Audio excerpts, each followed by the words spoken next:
Singleton design pattern, है ना? हाँ बनवा दो। ठीक है, इसमें क्या होता है, अगर तुम्हें किसी एक क्लास का एक ही ऑब्जेक्ट बनाना है, ठीक है, तो तुम ये वाला यूज करते हो। ठीक है, एक एग्जांपल भी डालूं। हाँ, जैसे कि वैसे प्रॉब्लम्स क्या होती है तुम्हारी इसमें, कब यूज करना होता है, जैसे रियल लाइफ प्रॉब्लम में, जैसे मान लो तुम डेटाबेस का इंस्टांशिएशन कर रहे हो तुम, ठीक है, ठीक है, तो डेटाबेस का इंस्टांशिएशन करने के लिए तुम डेटाबेस का कुछ यूआरएल देते हो कि इससे कनेक्ट कर दो इस यूआरएल से और इसका मुझे इंस्टांस दे दो। ठीक है, तुम बार बार उससे कनेक्ट करोगे हर एक क्वेरी के लिए, तो वो गलत है ना? हाँ गलत है। तो एक बार जब पहली बार कर रहे होगे तो उसी टाइम तुम्हें ऑब्जेक्ट मिल जाएगा। ठीक है, दोबारा करोगे तो वही ऑब्जेक्ट जो पहले बना था वही रिटर्न करेगा। ठीक है, तो ये होता है एक बार लिख दो ना डिजाइन पैटर्न। सिंपल क्या है कि तुम्हें ऑब्जेक्ट कैसे बनता है मैं जावा में बताऊंगा, ठीक है? पाइथन में बता दो। पाइथन में नहीं आता मुझे, ठीक है ना? ठीक है, हाँ, तो ये जैसे क्लास है तुम्हारी, मान लो सिंगलेटन, ठीक है, ओके, एक क्लास है सिंगलेटन, उसका मेथड, ठीक है, मेथड है, हाँ ठीक है, ऑब्जेक्ट बनाना है, ठीक है, और इसमें एक इसका मान लो एक ये पड़ा है, ठीक है, एक मेथड, एक ऑब्जेक्ट इसका, इसी में वाई अपन लोग देखेंगे क्यों। तुम्हारे पास इसका कंस्ट्रक्टर होगा, हाँ ठीक है, सिंगलेटन, ठीक है, ठीक है, जो पाइथन में तुम्हारा इनिट, हाँ, ये तुम्हारा कंस्ट्रक्टर है इसमें, ठीक है। तुम्हारा क्लाइंट होगा जो तुम्हारा मेन, मतलब जो तुम्हारा पाइथन में लास्ट में चलता है कोड, सिंपल सा कॉल करना है। लेकिन जावा में क्या होता है, जो मेन फंक्शन के अंदर लिखा होता है ना, पब्लिक स्टैटिक वॉइड में, उसके अंदर, तो उसके अंदर क्या करोगे तुम, मान लो तुमने सिंगलेटन क्लास का एक ऑब्जेक्ट बनाया, इक्वल टू न्यू कुछ लिखकर, हाँ, ऑब्जेक्ट इक्वल टू न्यू, हाँ, उसका सिंगलेटन, ठीक है। तुमने इसकी सेम इसको फॉलो किया, तुमने ऑब्जेक्ट टू बनाया, तो ये गलत हो गया ना? हाँ गलत है, ये गलत है। मैं ये चाहता हूँ कि तुम ये बना ही ना पाओ, हाँ, तो ऑब्जेक्ट तो नहीं बनाना चाहिए। तो इसका मतलब ये जो कंस्ट्रक्टर है इसको प्राइवेट कर दो पहले तो, ठीक है। सेम पाइथन में भी तो प्राइवेट कर, ठीक है, इसको प्राइवेट कर दिया तो अब ये तुम्हारा कंपाइलेशन पे अलग थक जाएगा, ठीक है, ये तो बना नहीं सकते, ठीक है। अब तुम ऑब्जेक्ट बनाना है तो उसके लिए एक फंक्शन लिखोगे पब्लिक, ठीक है, ये वाला पब्लिक रहेगा, ठीक है। इसमें होगा तुम्हारा ये सिंगलेटन रिटर्न करेगा और क्लास, और तुम्हारा मान लो इसका नाम है गेट ऑब्जेक्ट, ठीक है, ये वाला ये बन जाएगा, ठीक है। इसमें तुम्हें एक कोड क्या रिटर्न करना है, हाँ, इधर इसमें रिटर्न क्या करना है, इसमें तुम्हें ये जो ऑब्जेक्ट है ये रिटर्न करना है, सिंपल। बट आप तो ऑब्जेक्ट इंस्टेंशिएशन किया, हाँ, ऑब्जेक्ट इंस्टेंस, या तो तुम देखो दो तीन तरीके इसको इंस्टेंशिएट करने के हैं, या तो ये कंसेप्ट प्राइवेट है पर तुम इसको बाहर से कॉल नहीं कर सकते, पर तुम इस क्लास के अंदर से इसको कॉल कर सकते हैं, ठीक है। या तो तुम यहीं पे इनिशियलाइज कर दो सीधा न्यू सिंगलेटन, ठीक है, ये एक तरीका है, और यहाँ से इसको रिटर्न कर दो, ठीक है, ये एक तरीका है, पर ये अच्छा नहीं है ना, मतलब थोड़ा गंदा है ये, तुमने ऐसे इनिशियलाइज कर दिया इस तरीके से, तो या फिर इसलिए हम लोग यहाँ पे लिखते हैं इफ ऑब्जेक्ट इज इक्वल नल, ठीक है, देन ओनली रिटर्न, हाँ नहीं इनिशियलाइज कर दो, हाँ, देन ओनली रिटर्न न्यू, हाँ ठीक है, सिंगलेटन, हाँ ठीक है, ठीक है, else object is equal new singleton, else object, ठीक है, एल्स ऑब्जेक्ट, ठीक है, ठीक है।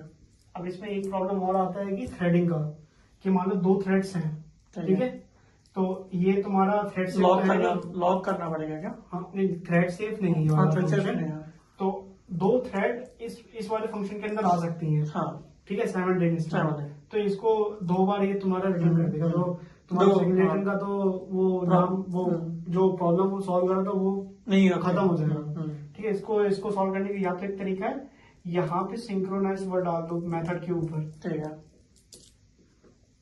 ऐसी पाइथन में भी कुछ होगा, पाइथन पे है क्या मुझे पता नहीं, मतलब पाइथन में कुछ होगा दूसरा मेथड को लॉक कर सको, हाँ वही था, लाइक थ्रेड पे चलाना पड़ेगा, तुम थ्रेड डॉट लॉक ही कर सकते हैं, अच्छा हाँ जो भी हो, हाँ, ठीक तो वो म्यूटेक्स से जो ठीक है, करते हो हाँ, वैसे, ठीक है। या तो सिंक्रोनाइज मेथड लेवल पर डाल दोगे तो पर ये क्या है कि तुमने ये वाले मेथड के अंदर जो भी थ्रेड जाएगी तो वो लॉक लेगी, ठीक है, अगली थ्रेड वेट करेगी, तो ठीक ये है। बहुत कॉस्टली है, क्योंकि ठीक है।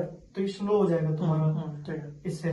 तो इसको हम लोग यहाँ पे ना देखे, या तो हम लोग इसको यहाँ पे दे देते हैं, ये सिंक्रोनाइज्ड क्लॉक इसके सिंपल, ओके है ना। ओके इसके ऊपर देके यहाँ पे 2 थ्रेड आ जाएंगी, और इसके बाद इसके अंदर एक बार और सिंक्रोनाइज दे देते हैं।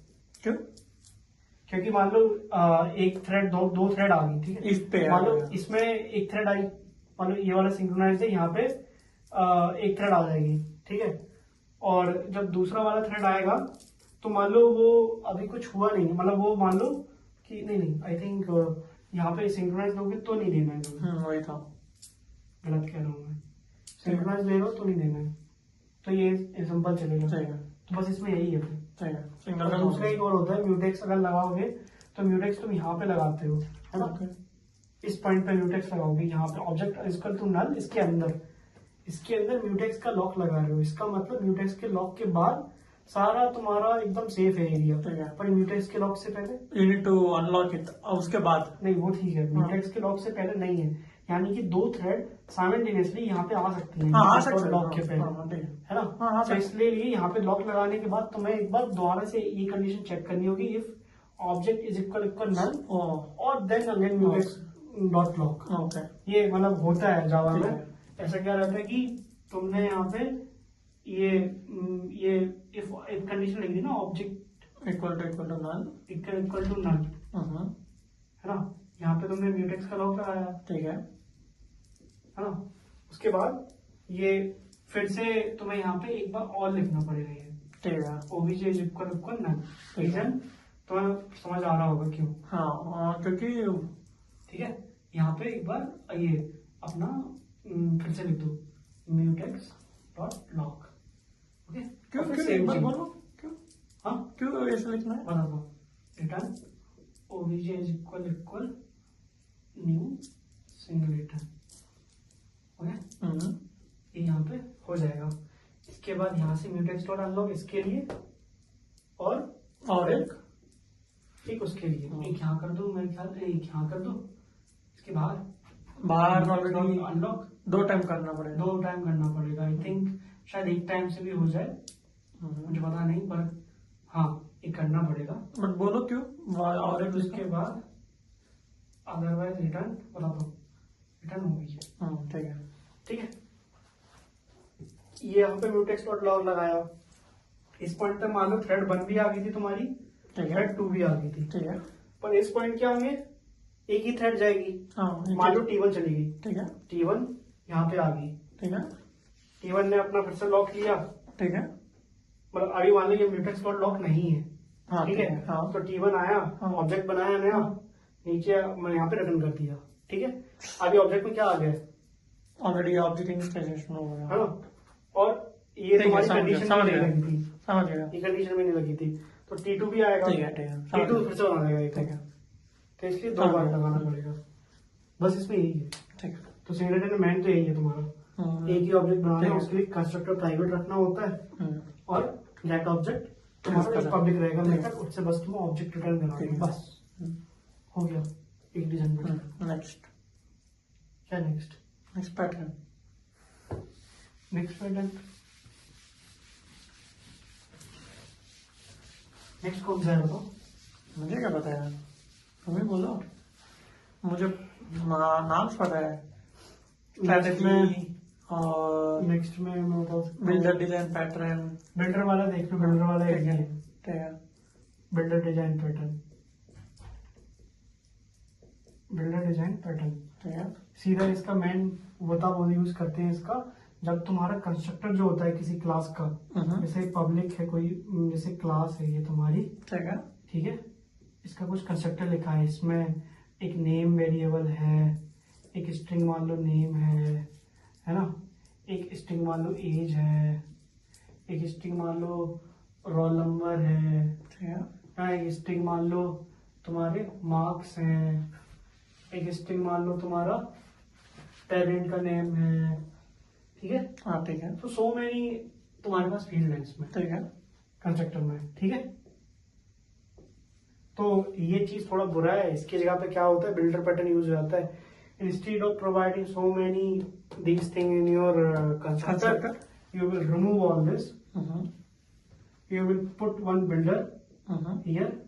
You will pass one builder object. Builder object you will pass in the constructor. Okay.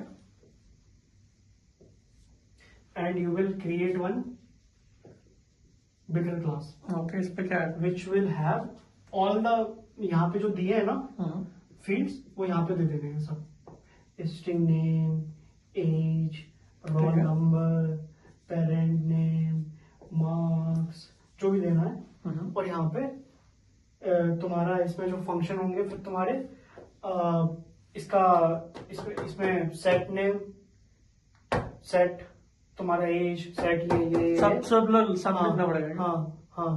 और उसमें तुम्हें हर बार दिस रिटर्न कराता जाना है, दिस। तो मान लो सेट नेम तुमने, हाँ पता है, दिस डॉट नेम, तो this dot name equal to name, हाँ name unwritten this dot this, ठीक है। हर बार यही करते जाना है सभी में। और लास्ट में बिल्ड मेथड भी होगा। हाँ वही था। बस ये बिल्ड मेथड लिखना है, ये तुमको ये क्या करेगा, ये बिल्ड कर देगा। ये जो भी तुम्हारा दिस बना है वो इसका जो क्लास है ना, ये यहाँ पे ए रिटर्न करेगा, रिटर्न ए ब्रैकेट में this, simple. You pass this builder here. मैं कैसे कॉल करूँ इसको बताओ। हाँ in this how do I call builder, this dot name is equal name, ठीक है। How do I call builder, this dot name is equal builder dot name, builder dot name, ठीक है। इस तरीके से सब कुछ यहाँ पे इनिशियलाइज कर देते हैं। हाँ ठीक है। How do I call this builder, builder you need to create. मैं क्रिएट करता हूँ, उसको कॉल कैसे कर दो? कॉल अरे कॉल करने के लिए जैसे मान लो तुमने बिल्डर बनाया है, हाँ ठीक है। मान लो तुम्हें इसका ऑब्जेक्ट बनाना है, तुमने ए इक्वल, तुमने लिखा न्यू, नहीं तुमने सीधा लिखा ये एक बिल्डर का क्लास बनाया था, क्लास ऑब्जेक्ट बना दो, एक बिल्डर का एक ऑब्जेक्ट बना दो, हाँ ठीक है। न्यू बिल्डर, हाँ now how do I set, now you just need to builder dot set name. हाँ बट सब कुछ करना पड़ेगा ना, builder dot set name, builder dot set parent name. तुम्हारा उससे अलग हो गया है, अब तुम्हें पैरामीटर इसमें एक कंस्ट्रक्टर में पास नहीं कर रहे हैं, जितना तुम्हें देना है उतना पास कर दो यहाँ पे भी। कंस्ट्रक्टर कहाँ पास कर दो, सेट, यहाँ पे सेट नेम में नेम पास कर दो, काकी मन। हाँ सेट एज में अपनी पास कर दो age. We need to call builder dot set name, builder dot set age, ऐसे कॉल करना है ना। डाउन कॉल करना है ना। डाउन क्या एक साथ करोगे ना, सेट नेम। ओ ये मुझे पता नहीं था। हाँ चेनिंग में, ठीक है मुझे पता, चेन पाइथन पे लास्ट में बिल्ड, पाइथन पे नहीं है ना, है क्या? पाइथन में भी है। पाइथन में तो क्या है कि पाइथन में तुम्हें ये सब लिखना भी नहीं है इतना बड़ा। हाँ, पाइथन में तो सीधा सेट नेम जो करोगे वो सीधा, अगर तुम बिल्डर डॉट जैसे सेट नेम करोगे, एक फंक्शन बना दोगे ना सेट करने का, वो ऑटोमेटिकली वेरिएबल बना देता है ना पाइथन में। तो ओके ठीक है ना, पाइथन का मान लो एक क्लास है, ठीक है ना। एक पाइथन कुछ है, मतलब मान लो इसके अंदर जैसे मान लो पाइथन में क्या है, अगर तुम ए गेट नेम इज इक्वल कुछ लिखते हो यहाँ पे ए, हाँ डायरेक्टली नेम वेरिएबल, हाँ वेरिएबल बना देंगे ना, वेरिएबल खुद बना देंगे। हाँ वही, इस वजह से इसमें बनाना बिल्डर पैटर्न और भी इजी है। उसमें तुम्हें इतना बड़ा क्लास लिखना पड़ेगा, सेट फंक्शन। इसमें तुम एक फंक्शन भी लिखोगे तो फिर तुम्हारा ये काम कर देगा। हाँ देगा, ठीक है, बस यही है। ठीक है बट ये सब का यूज करेंगे हम लोग, यूसेज है ना, जैसे बिल्डर एपीआई टेस्टिंग में तुम जब पेलोड बनाते हो तो बिल्डर पैटर्न का यूज करते हो, है ना, तो वो चीजें हैं इसमें। ठीक है बस नेक्स्ट अब कल भाई मैं थक गया भाई, दो ही बोला। हाँ दो बोला, वो दो मुझे पता है, और दो बोलो ना। नहीं यार दो अब नहीं बोल सकता मैं।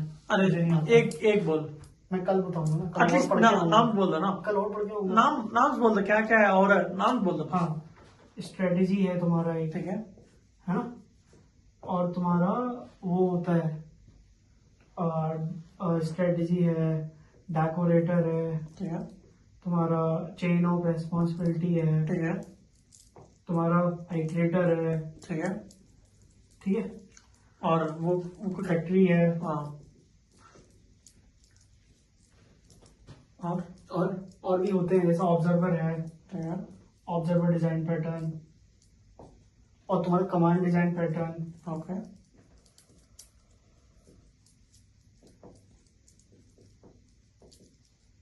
ठीक है, ये सब है। बाकी का जैसे और कहीं जाओगे सेलेनियम में तो पेज ऑब्जेक्ट मॉडल होता है कुछ, वो सब होते हैं ये सब। हालांकि वो इसका पार्ट नहीं है, डेव में नहीं आएगा वो, ठीक है। और यही है। और भी है वैसे बिहेवियरल